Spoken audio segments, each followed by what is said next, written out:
За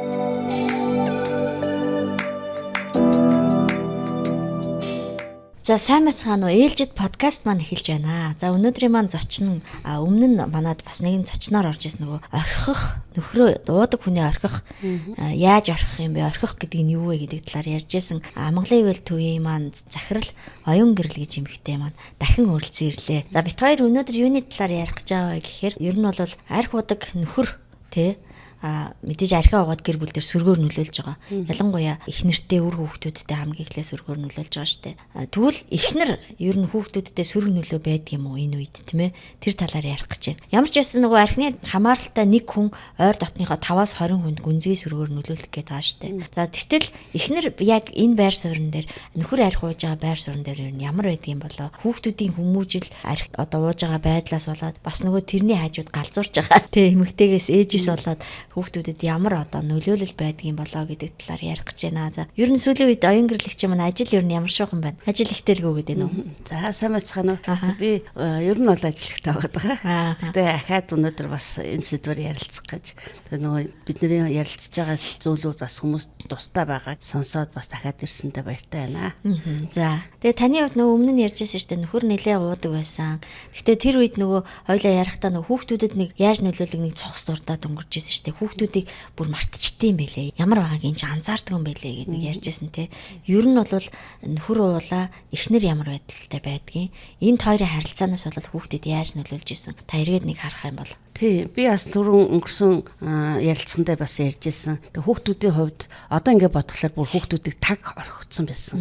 Айгу харамсалтай. Бүр анзаарахгүй харамсалтайгаар нөхөрт нөгөө уужсэн нөхрөөг дагаад би өвчлөжсэнээс эхлүүлээд одоо миний бас яг нөгөө насан туршсан хүүхдүүдэд эргээд харахаар хамгийн их харамсаад байгаа харамсдаг зүйл маань юу гэхээр нөгөө 15 жилийн хугацаанд яг нөгөө өсвөр настай хүүхдүүдэд зөнд нь орхигдсон, хайцсан бүр нөхрөлөөгөө бүх фокус анхаарлаа тэгээд хүүхдүүдийг бүр тэр чигээр нь хайцсан байсан. Ялангуяа би ч нөгөө 3 эрэгтэй хүүтэй. Тэгээд хоёр нь яг манай нөхрийн бит хоёрын нөгөө архины асуудлыг шийдэж ядчихсэн тэр нөгөө архины асуудал живжсэн тэр 15 жилийн турш бол нөгөө хүүхдүүд маань яг өсвөр насны хүүхдүүд байсан. Тэгээд энэ үед нь хүүхдүүдээ бүр эзэнгүү орхисон. Ямар ч эзэнгүү орхисон байснаа одоо ингээ харахаар харамсдаг. Тэгээд одоо хүүхдүүдийнхаа зарим нэг ааш авирыг харахлаар ч юм уу те эргүүлээд хүүхдтэй эхнэртэй гаргаж байгаа хандлагыг харахаар ингээд нөгөө би харагдаад миний өвчтэй байсан үе харагдаад би заримдаа жоохон сэтгэл өвддөг. Та орхицсон бүр эзэнгүү орхицсон гэдэг нь таны анхаарал бол нөхөрлөө байгаад байна тий. Эргэн тойрныхоо өөр гэр бүлийн гишүүд нөхцөл байдал гэр бүлийн амьдрал зэрэг юм дээр юу анхаарч чадахгүй болсон гэсэн үг тий. Би нэг ярьжсэн санаж нөгөө нөхөр ууцныг мэдэн гутаа нэг сайхан бууцыг гэжсэн болоод шууд бантан болгочихжээ тэ гуралтай болгочихжээ тэ. Тэгэхээр би энэ дээрээс л зүгээр харахтаа нөхөрдөл тааруул ааш авийн тааруулж ирүүл ах юм бол сайлхан хоолунд хийж өгөхгүй л тэ.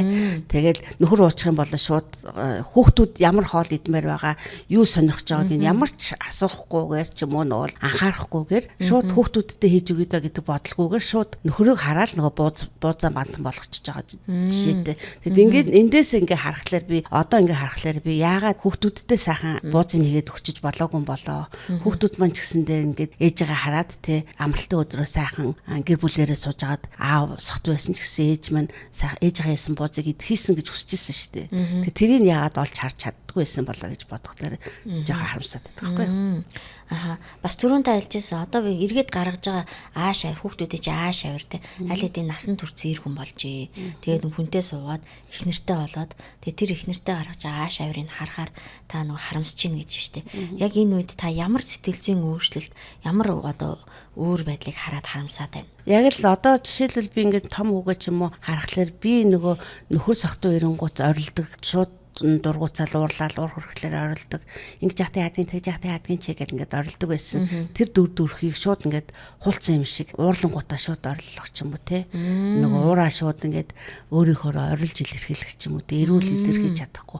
Яг л ийм байдлаар миний өвчтөд байсан дүрх гараад байгаа байхгүй. Яг тэр ч тэгэрэ те. Эцэг их бол хүүхдтэй толин байдаг шүү дээ те.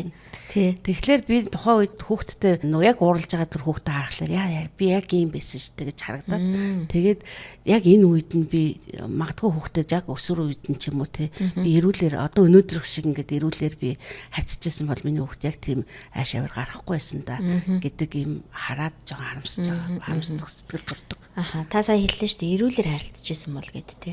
Тэгвэл за сайхан хоол хийж өгдөггүй байсан нэг үйлдэл байна. Өөр эрүүл бас ямар харилцаа байв? Эрүүл бас маш олон юмнууд байгаад байгаа. Айгүй олон юмнууд. Тэгэл нөгөө жишээлбэл хүүхдүүдээ аав ир гаднаас хотоо ороод ирэнгуут нь гэрлээ унтраа, зургтаа унтраа, орондоогоор чимээгүй гэл те. Хүчээр нөгөө юу ч хийжсэн гэсэн. Гэр хадлахаараа хийгээ суужсэн гэсэн наадга бойл гэл ингээл те. Шууд таслан байгаал. Маргааш нь нөгөө хүүхэд сургууль дээр очиод хичээлээ хийлгээгүй, даалгавраа хийгээгүй гэдгээ тайлбарлаж багштай те үнэхээр аав сохтуу ирснээс болоод даалгавраа хийгээгүй гэдэг ч юм уу ийм зүйлийг ойлгохгүй ойлгож сөхөө байхгүй багштай маргааш нь очиж загнуулна гэдгийг хүүхдэн загнуулна гэртээ тухтай авах хэрэгтэй гэдэг ямиг ч ойлгох сөхөө байхгүй шууд өөрийнхөө авсахтай байна натга унтраа натга бол тэгээд нөгөө хүүхэд бүх юмыг бойлуулж харж ийн тий шууд бойлуулаад тэгээд нөгөө хүүхэд бойл гэхгүй бол болохгүй ах юм бол би нөгөө аав нь орж ирэл янз бүрийн ааш гавангууд чамаас боллоо тий хүүхдээ буруутгаал тий чи аавыгаа унтуулсан нэг нь бол том хүүхдээ болохоор бойл гэж бойлуулчаад дунд хүүхдээ болохоор аавыгаа чирж аваа явчих хуцын тайл унтуул гэл тий ингээд нөгөө нэг нэрүүлжүүлэхийн цагдаа болгоцсон нөгөөдг нь одоо ингээд бүр ингээд хянаа захирцсан ийм байсан юм аа бүр харахлаар харамсаад байдаг. Яг л ийм нөгөө эрүүл биш байсан. Би өөрөө яг нөгөө өөрийгөө харахлаар ингээд эрүүл өвчтэй болцсноо мэдэрсэн гэдсэн шүү дээ. Тэгэхээр эргүүлээд би амьдралаа ингээд яг нөхрөөгөө ууж авах үеийн тэр үеийн амьдралаа ингээд бодглохлоор би хүүхдүүдтэй яаж хандж байсан бэ гэхлээр маш эрүүл биш. Бүр нөгөө сэтгцэн өвчтэй хүн шиг тийм эрүүл биш хандж байсан байгаа байхгүй юу. Тэгэл яаж тэр хүүхдүүдээ одоо жишээлбэл манай баг хүүхд шууд аав сохтоо ороод ирэнгуут нэг юмны болонд очилж чимэг суун. Хэдэн цаг суужгааг мэдэхгүй. Тэгээ нөхөр унтсны дараа л нөгөө хүүхдээ гинт сана. Гих мэтчлэн ийм нөгөө дүр төрхтэйгээр 3 хүүхдээ тэгэхэд нэг нь бүр амар айцтай болгоцсон. Нөгөөх нь ингээд бүр эрүүлжүүлэхийн цагдаа болго аав унтуул хувцсын тайл гэд ингээд болгоцсон. Нөгөө том хүүхдээ бол чимээгүй байна. Наатгаа хийхэ бол орондоо орч гэдэг юм уу. Ийм болгоцсон нэг ийм өөрөөрөө байх орчингийн бүр хаацсан байна. Тий ямар ч өөрөөрөө хүүхэд өөрөөрөө нөгөө шуугаад бужигнаа тоглоод байж байгаа орчин хаацсан. Тэгээд яг өсвөр насны. Тэгээ ийм байхлаар нөгөө манай нөгөө дунд хуу яажсэн гэхлээр бүрсүүлдэ гэрдээ байхад найз нартайхаар очиж хоноод ингэдэг болцсон гэж би ярьсан шүү дээ. Тэр дөрөв дээр. Тэгэхээр ингээ гэрээсээ цутаах ажиллагааг нь би өөрөө хийгээд өгсөн. Тэ бүр наснаас нь агцсан ачаа өгöd байгаа болж аавгаа унтвал аавгаа тайвшруул. Одоо аав нь тэнд гэрт ямар нэгэн тэ уур уцаартай агсан сохтуу тавиулахгүй байх үүрэг тэр хүүхдэд ноогдоод байна шүү дээ. Тийм учраас нөгөө хүүхд чинь гэрээсээ гэртээ байхааргүй болцсон. Тэгээ би эргээд ингээ бодхолоор одоо ингээ өөрийгөө эргээд харахлаар аав нөгөө арх уугаад гэрт агсан сохтуу тавихаас илүүгээр би ууцсан ааваас илүү би хүүхдүүдэд дараа болдог гэсэн байгаа байхгүй юу? Эргээд ингээ ээж нь нөгөө аав сохтуу ирээд ээжтэй над руу ярьж байгаа шүү хүүхдүүд манай нөхөр бол нөгөө хүүхдүүдэд тэгжээ нэгж гэхээсээ илүүгээр чи гэсэн л гэж ярьж надад нөгөө дараа болдог болохоор би тэрийг нь хүлээж авч чадахгүй бухимдал болоо. Тэгэд битээр чинь ингээд хэрүүл мэрүүл гэж цаашаа асуудал үүсдэг. Тэгэхээр энийг ингээд би эргээ харахаар хамгийн их үүсвэрийг тавьдаг хүн нь би байсан байгаа. Хүүхдүүдээ бүр илүү их зогоодог хүн би байсан байгаа байхгүй. Тэгээд би яг энийгээ нөгөө энэ өөрийгөө олж хараад эдгэрлийн хөтөлбөрүүдээр яваад тэ энэ группт ороод ингэснээрээ би өөрийгөө нэг жоохон өөрчлөлтсөн чинь миний амьдрал өөрчлөсөн гэж ярьсан шүү дээ. Яг энэ дээр би ч гэсэн өөрийгөө яг тэр үед нэсгэлүүлээ би өөрийгөө нэрээ би чинь ингээд ойрлоод ах шаардлагагүй юм байна. Ингээд байх шаардлагагүй юм байна гэсэн үед гэр дотор нөгөө амар тайван болоод хүүхдүүд ч гэсэн аав тэнцээ уусан байсан ч гэсэн хүүхдүүд хийдэг юм хийгээл ээж нь боль гэхээ болцсон чинь манай гэрт нөгөө хүүхдүүд ч хүртэл амар тайван болчихж байгаа байхгүй гэдэг имийг би сүүлд одоо ингээд эргүүлээд дүгнээд өнгөрсөн амьд харахад яг ингээд дүгнээд тэгээ хамгийн гол дайсан би өөр байсан бил амьдралын минь хамгийн гол дайсан би байсан гэдгээ эргүүлээд ингээд дүгнээл явж хахад харсан зүйл. Бол арх хуугаад ирж байна. Харин тэр иргэний дайн болох нөхцөлийн ээж бүрдүүлээд тэр дайнд хүүхдүүдэд татаж оролцуулаад тэгээ хүүхдүүд тэр дайнд оролцохдоо зүр сэтгэл нь шархлаад яхаа мэдэхгүй болоод тийм ээ тэгээ явдаг байх нь шүү дээ. Ер нь бол тий. Тэгээд ер нь бол ээжүүд ийм юм байдаг шүү дээ. Аавын арх уухаар ээжүүдийн сэтгэл мэдрэмж хэцүү болоод ирнэ. Тэр үедээ том хүүхдтэйгээ илүү их насан турш хүн шиг хамаг юмаа ярьж те аав чи ингээд наав чи тийгээд надад хэцүү байна гэл ойлгох юм уу эсвэл хамаг мэдрэмжээ асгадаг гэсэн. Таны хувьд тийм юм байв уу? Ер нь бол тийм байнгын би миний хувьд болохоор ингээ хоёр том хүү маань ер нь дэсгэн нэг насны хоёр насны зөрүүтэй. Тэгээд хамгийн их юу яадаг юм нь хоёр хүүхдээ хоёулангийн ч юм уу тэг аль болохоор хажуудаа байлах аавыг нь ууцсан гэх юм бол хажуудаа байлах хамгаалуулах гэдэг нэг нь ялангуяа нөгөө дунд хүүгээ нөгөө эрүүлжүүлэхийн цагдаа гэсэн шүү дээ. Тэрийг хажуудаа байлгаж автагаа авгаа унтуул тэг чимээгүй олго гэдэг юм хийлгүүлэх гэдэг өөрийнхөө нөгөө урд нь ингээ бамбаа бариад айгүйх яваад байсан байл. Тэгээд дээр нь тэг хүүхдүүд байх юм бол би нэг арай гайгүй. Тэг хүүхдүүд байхгүй бол би бас нөгөө дотроос яах бол гэдэг айцтай ч юм уу тий.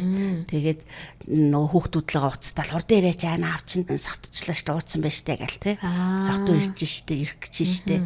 Нөгөөдөг чи уучиж одоо гэртээ байгаарэ гэл тий. Ийм юмыг айгүйх тавьдаг. Юм хэцүү байгаагаа илэрхийлдэг.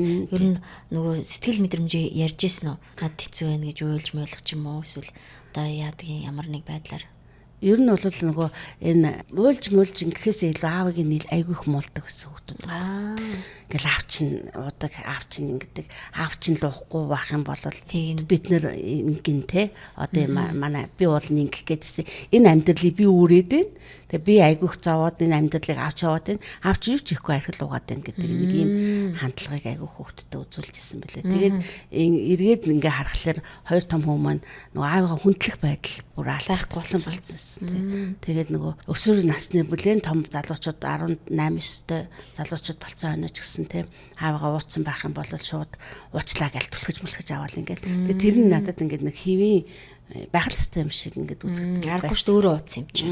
Ингэхгүй яа тийм нөгөө хүүхдүүд аавыгаа тэгээ би бүр энэ нэг юм чинь гэж ирээл нөгөө хүүхдүүдтэй хэлээл тийм нөгөө хүндлэх аав хүнийг хүндлэх гэдэг имийг ээж нь өөрөө нөгөө хүүхдүүдтэй тэгээд эн чинь тэгээд энэ нэг юм чинь тэгчихэд тэр нэг юм чинь уучиж гэдэг ингэдсэн учраас ямар ч хүндлэхгүй болгоцсон байсан бай гэдгээ бас харсан. Ер нь ингэдэг штэ. Архины хамааралтай гэр бүлд ээж нь хэцүү байгаагаа хүүхдүүдтэйгээ хуваалцахаар хүүхдүүд өөрсдийн үүрх ёстой ачаануудаа уг нь үүрж байгаа тий насандаа сурах ёстой юм байна. Бас насандаа тэр чин сэтгэл зүйн байдал нийгэм дасан зохицох юмнууд байна. Гэтэл энэ дээрээс нь ахиад нөгөө ээжийн тий ачааг үүрэх, ээжигээ хараад өрөвдөх. Ээж ингээд аавтай таарж тохирохгүй байна да. Аав л ээжийг зовоогоод байна да гэдэг ийм ачаанууд үрээд эхлэхээр хүүхдүүд нөгөө daаш давшгүй ачаа үрж байгаа юм шиг мэдрэмж төрдөг штэ тий.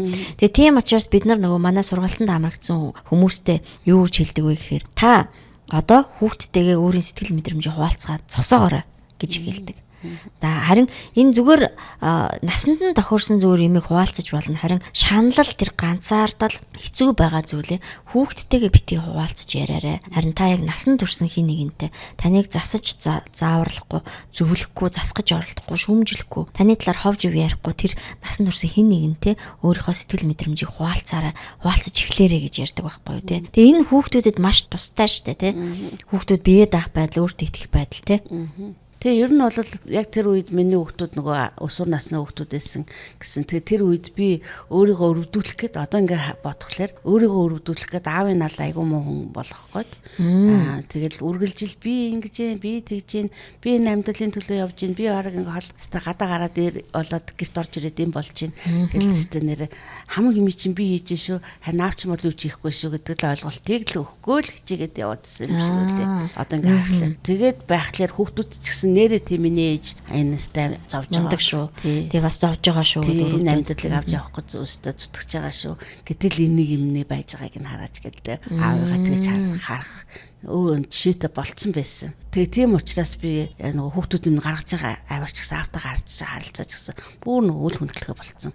Ийм зүйлүүд байсан. Тэгээ би энийг бас эргүүлэх гэж айгуу хугацаа авсан. Нөгөө энэ байдлыг эргүүлэх гээд. Тэгээ би өөрөө нөгөө жоохон эрүүл харилцаатай болоосоо гэдэг үгнээс тий. Би өөрөө нөгөө жоохон эдгэрж нөгөө ойлгуулж эхэлсэн үеэс эхлүүлээд өөрөө ингээд минийхөө аавыгаа юм хэлж байгаа, аав чи юм хэлж байгаа юм шүү гэхэлэр нөгөөдөл чинь яа гэл тэгээ хүлээж авахгүй ийм байгаад иснийг эргүүлээд нөгөө аавдаа хоолны авчаад үг гэхэлэр зашиг гэдэг ч юм уу ингээд идэг байсны нэг багаар ингэсэн байгаа сүултээ хүүхдүүд нэгэнд нэг үл хүндлэх гэдэг нэг юм байцсан байсан. Юмыг эргүүлэх гэж бас их цаг хугацаа шаардсан. Заримдаа одоо ч гэсэн авч юм билээд байгаа юм шүү гэхлээр за мэдчихээн гэдэг ч юм уу те ингэх гээд байдаг. Тэгээ би одоо яг эндээс харахаар яг л тэр өсвөр наснд нь тэр үед нь ээжтэй айгүй чухал байх эрэхтэй цагийн дээр нь хүүхдүүдэд алччтэй. Тэгээ одоо ч гэсэн энэн дээр нь хүүхдүүдийнхаа нөгөө шаргалсан тэгээд гэр бүлийн харилцаан дээр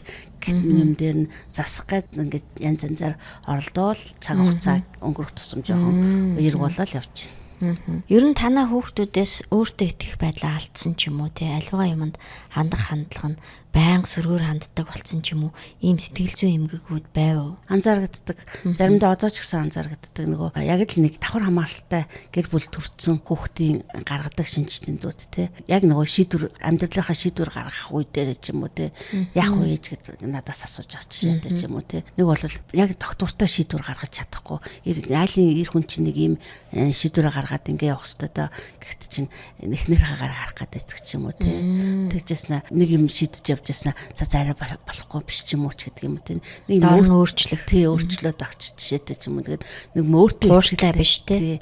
Өөртөө итгэлтэй байдал тэр нөгөө заримдаа хэлсэн үгээ хүүхдүүдтэй ч юм уу те. Ингэж болохгүй шүү гэж хэлсэн юм аа. Шууд хэдхэн минутын дараа болчихж байгаа жишээтэй ч юм уу те зөвшөөрчж байгаа жишээтэй ч юм уу энэ миний ингээ харахаар би яг тэр нэг үеийнх нь нэг юм алдагдсан зүйлүүд дэс болоод те яг одоо нөлөөлөд байна даа гэж харддаг. Ер нь түрүүн хэлсэн шүү дээ. За аавыг бол хүндлүүлэх, аавыгаа эргээд хүндлэх байдал руу оруулахад нэлээд цаг хугацаа шаардсан, бабагаар тасгасан гэдэг. Энээс өөр ямар зүйл дээр та ажилласан бай? Хүүхдүүдэд яг юуг нь хараад ажиллав? Ээж хүний хувьд нөгөө хүүхдүүдэд мэддэг шүү дээ. Хараад те энэ ингээд болохоо ч те энийг ямар байна гэд ингээд те. Гэтэл нөгөө ээжүүд чи ингээд идэг шүү дээ. Шууд ингээл дээрээс заах гал дээрээс орж ирээлээдэг. Таны хувьд яг яаж хүүхдүүдтэй хүрв?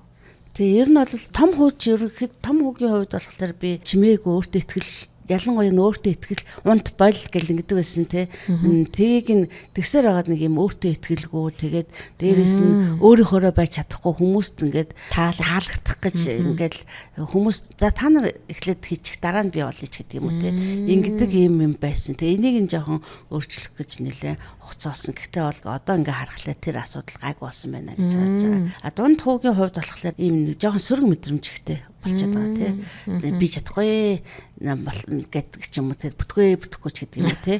Ер нь бол ингээд ярьж байгаа үг нь за бүтгэхгүй гिचгэл те юм сөрөг мэдрэмж нь жоохон их. Тэгтээ би энэ дээр нөгөө нэг ялангуяа сүүлийн нэлээд хэдэн жил ажилласан юм юу гэхээр юм хэлэхлээр за чадахгүй болохгүй гэдэг ингээд байдаг. Тэгтээ тэрэн дээр миний хөө үгээ жоохон хинжээ те үг чинь их нөлөөтэй болно гэж хэлжээ. Битээ болохгүй гэж хэлжээ ч гэдэг юм уу те. Чадандаа гэж хэлжээ ч гэдэг юм уу те. Чинь ингээ ярьж байгаа үгийг чинь ингээ хараалхлаар дандаа л би чадахгүй л гэж яах юм, батхгүй л гэж яах юм. Бараг л манайхан бүтэхгүй л гэж яах юм. Тэгэхээр энэ болохгүй миний хөө жоохон эерэг үг хэлжээ гэдэг юм хэлээ. Тэгээ одоо харин гайг болж байгаа шүү.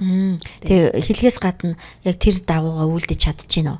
Ер нь бол заримдаа магадгүй бусад өөр газар яадаг миний хажууд хилчгээд тэгэн гутаа за болно гэдэг болсон. Тэгэл ерөнхийдөө ихэнтэй байхгүй айл гэдэг ч юм уу те ингэх гээд байдаг. Тэгэл би нөхөө бити тэгжээ нэгээд байхгүй л гэдэг юм бол байхгүй л байж штэ. Жишээ тэгэхээр хилж байгаа үгээрээ өөрийгөө гоё гэр бүлээ гоё өрөөжээ. Тэгээд бас өөрийгөө бас эерэг үгүүдийг олж хилжээ.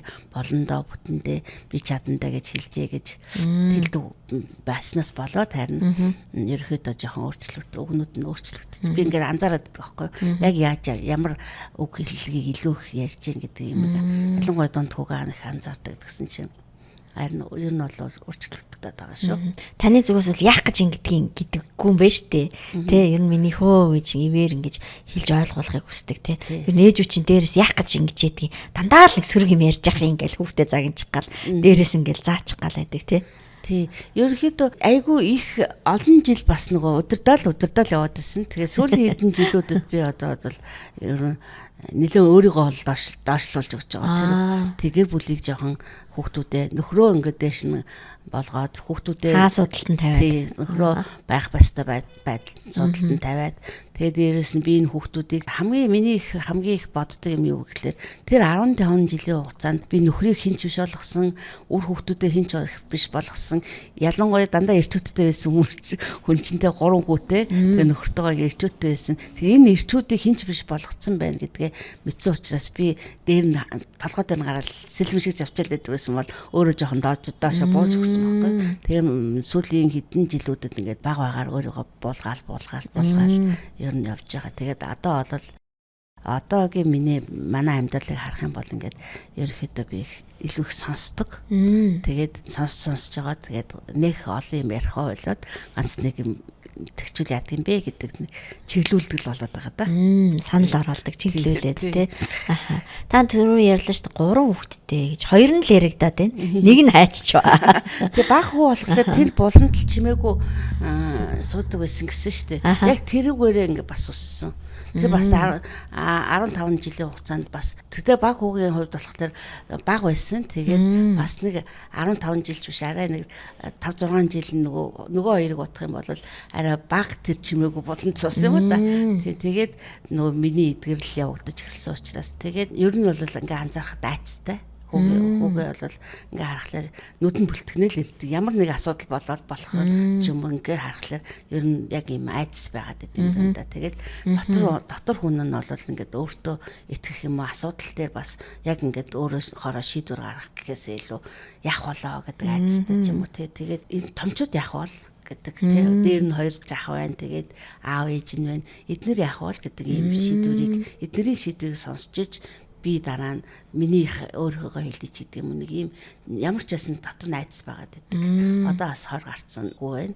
Тэгээд ингээ харахаар яг л өөрийнхөө ингээд шийдвэрийг зоригтой хэлчих чадахгүй байгаа юм. Би ингэмээр байна гэдэг юм уу те. Надад тийм хэрэгцээ байна гэдэг юм уу те. Энэ зүйлээ шууд зоригтой хэлж чадахгүй байгаа гэж харахаар бас тэнтэх багийнх нь нэг юм байгаалаагааг анзаардаг. Тэгээ одоо манай подкастыг сонсож байгаа эмэгтэйчүүдэд хандаад хэлэхэд магадгүй та яг бит хоёрын яриаг сонсоод тийм ээ хүүхд маань ийм юм биш дээ. Нөхөр хүүхдтэй ингэж нөлөөлсөн юм байна. Би өөрөө ингэж нөлөөлсөн юм байна гэж магадгүй зарим юм хараад сэтгэл нь эмзэглжээж магадгүй тий. Гэхдээ яг бит хоёрын зүгээс баттай хэлэх юм нь та яг өөрөө архины давхар хамаарал дээр ажиллаад тэрнээсээ эдгэрч эхлэх юм бол яалтчгүй хүүхдүүд ээжигээ дагаад тайвширдаг тийм ээ.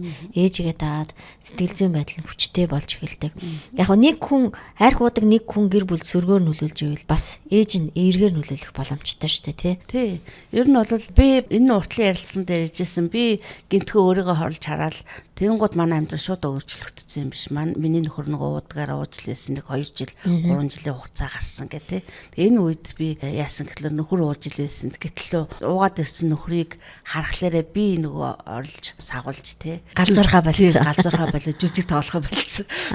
Гол дүр нь би болдод исэн шүү дээ. Тэрийг болчих үед гэр бүл нөхөр уучлээсэн нөгөө магадгүй ярьдаг хилдэг өгөөдөө хэлж илээсэн.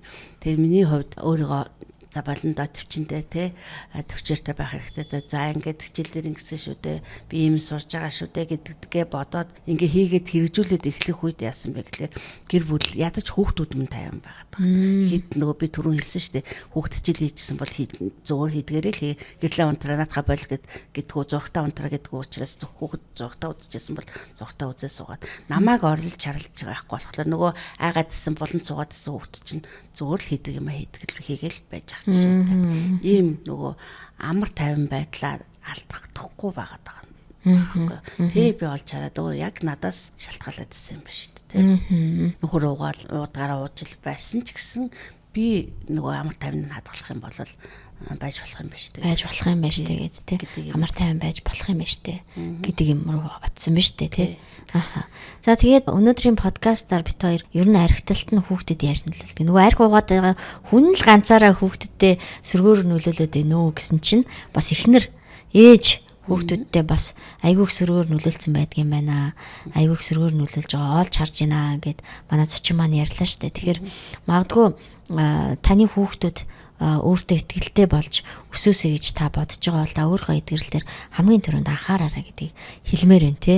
Нөгөө талаас бас та хүүхдүүдэд хараад ингэж шархлуулсан байна, ингэж өвтгсөн байна гэж эмзэглэж байгаа ба. Энэ тань төрж байгаа хэвийн мэдрэмжээ та яг эрүүл саруулаар бодох ухаантай л байгаа бол би нэрээ хүүхдүүдэд өвчлүүлсэн юм байна штэ гэдгийг та харж байгаа хаа. Тэгэхээр энд найдар байгаа, өөрчлөгдөх найдар байгаа гэдгийг танд хэлмээр байна. Тэгээ та хүүхдүүдийнхаа төлөө ээжүүд ч ер нь хүүхдүүдийнхаа төлөө их юм хийдэг штэ тий. Гэхдээ та хүүхдүүдийнхаа төлөө бас өөрийнхөө төлөө өөрийнхөө эдгэрэл дээр ажиллаж анхаарч эхлээрэй гэдгийг хэлмээр байна тийм ээ. Та ер нь одоо яг энийг сонсож байгаа ээжүүдэд хандаж таны хэлэх сүлийн уриалга ч юм уу үгийг хэлээч. Мэдээж хүүхдүүд чинь таны айр хулж байгаа нөхрөөс чинь болоод таны мэдрэмжийг гаргах бай биш ээ. Яг үнэ. Тий, таны нөгөө та нөхрөө хараад дууралсан бол нөхрөө хараад дургуутсан бол нөхрөө хараад алчмаа санагдсан бол тэ үзээ ядсан бол бидний хувьд хүүхдүүдэд гаргаад хамаг юмаа гаргаад идэв. Тэгэхээр хүүхэд бол энэ таны мэдрэмжийг хүлээж авдаг бай биш шүү. Тийм учраас хүүхэд бас эрүүлжүүлэхийн цагдаа биш. Тий, яг үнэ тий. Тэгээ хүүхэд нөгөө нөхрийг чинь хэлэх гэж байгаа үгийг сонсдог тэр бас шонконд биш. Тийм учраас та хүүхдүүдэд хамгаалаарай. Тэгээ дээрэс нь өөрийнхөө тэр сэтгэл хөдлөл мэдрэмжээ хүүхдүүдтэй биш харин өөр томчуудад тий яг ингээд таныг байгаагаар ч хүлээж авах тэр хүмүүст гаргаарай гэж хэлмээр байна. За маш их баярлалаа. За өнөөдрийн маань зочноор 2 дахь удаага ирж оролцож байгаа оюун гэрлэгч байлаа. Тэгээд танай Амгалан ивэл төвийн үйлчлэл болон таны цаашдаа ажилд амжилт хүсье. Баярлалаа. За ингээд дараагийн подкаст хүртэл түр баяртай.